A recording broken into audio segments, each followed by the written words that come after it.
Today we're replacing a spoke that broke on the wheel. So let's do it.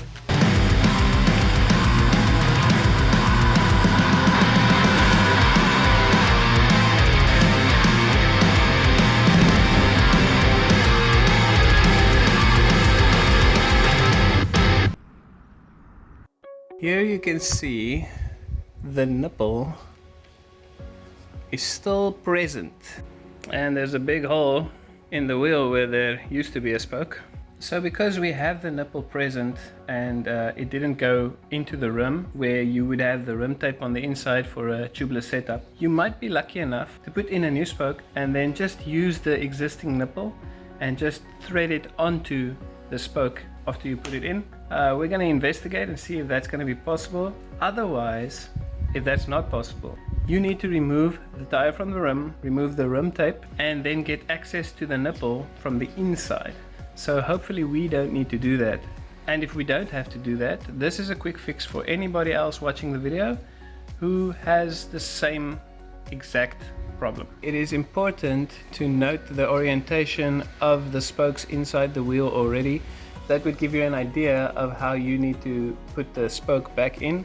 This shouldn't normally be an issue because when your spoke breaks while out riding, you can basically see what the orientation is. It rarely snaps off completely. Most of the time it just sits there and rattles, and then you have a basic idea of where it was and how it was routed into the wheel. But now I received the bike without the spoke. I just have the luck of the nipple that's stuck in the rim, and then I can make out the orientation of how the spokes lie. So this is a lot of talking, but it's very important. What I noticed is when two spokes are positioned next to each other, on this wheel they would lie in opposite directions of each other. So if there's two holes next to each other, the one spoke goes on the outer side of the rim and then that way, and the other spoke goes from the inside of the rim and to the opposite direction. Okay, this is just to illustrate what I'm saying. There is one spoke and there is another one. So this one was threaded from the inside outwards and that direction. This one was pushed in from the outside and then into the opposite direction. So obviously there's a disc rotor for the hydraulic brakes in the way. We might not need to remove that, we'll see, but we're gonna remove the wheel to make things just a little bit easier because there's a lot of framework in the way.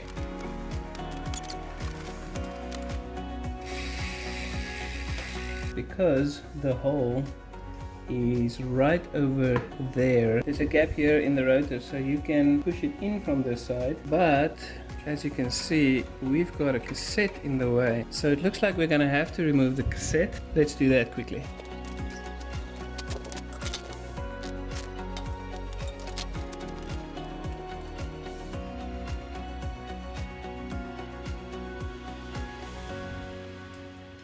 Okay, so now with the cassette out of the way, we're gonna push through and there it's locked into place.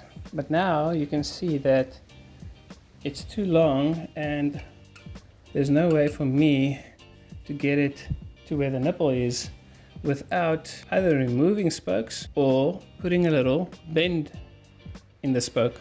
So we're gonna do a slight little bend just to get past the rim over here in between the spokes on this side and the spokes on that side so that it can go over to the nipple, and then we just adjust it. So let's do a little bend and just guide it through, and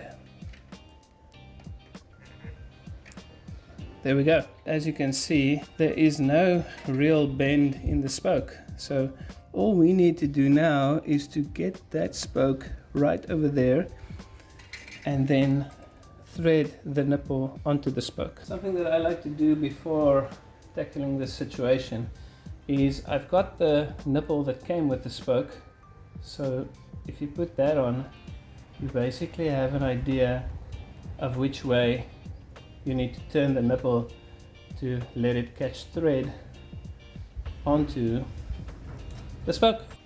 Now lift this nipple up a little and then start threading the sucker on there. Another thing is, do we still have thread there? So if you're battling to get the spoke in there, it is a good idea to maybe see if the thread is not damaged. So take the spoke while it's still outside and then try to let it catch thread. If it's not catching thread, either the thread is damaged or the spoke broke right into the nipple. So we won't be able to thread the new spoke into the existing nipple. That means a lot of work needs to be done. We need to remove the tire, get the rim tape off, and then get access to where that nipple needs to go in, and then we just put in a new one. So that's a lot of work, unfortunately for me. Okay, all that's done. We have taken off all the rim tape. The tire's standing over there somewhere. We now have the nipple. There you can see the broken piece of the spoke, which is now preventing us from threading the new spoke into the original nipple that was part of the wheel. So now we have the new nipple. Okay, so the new nipple can drop into the hole. There she is. And then we just need this guy.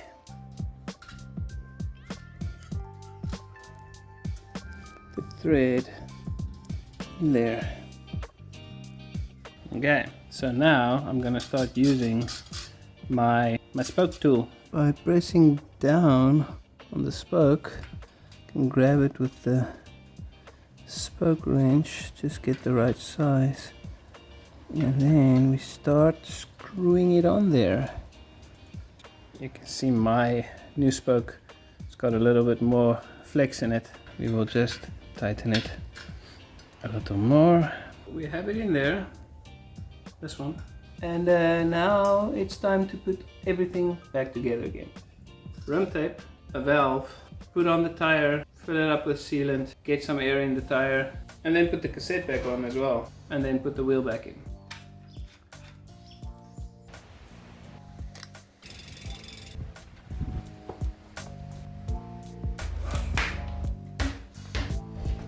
So there is the new spoke. I did have to do a little adjustment to get the alignment of the wheel a little better because that one spoke was out. You can see there's a little wheel alignment that is out, and yeah, fiddling with the tension on some of the spokes, that will sort that out. So the bike is ready to go. So if you enjoyed this video, give me a like, and if you learned something, then maybe subscribe, because I don't really know what I'm doing, but I like scratching on my own bike and figuring stuff out. This was not my own bike, but luckily we got it sorted. Thank you for watching, and I'll see you in the next one.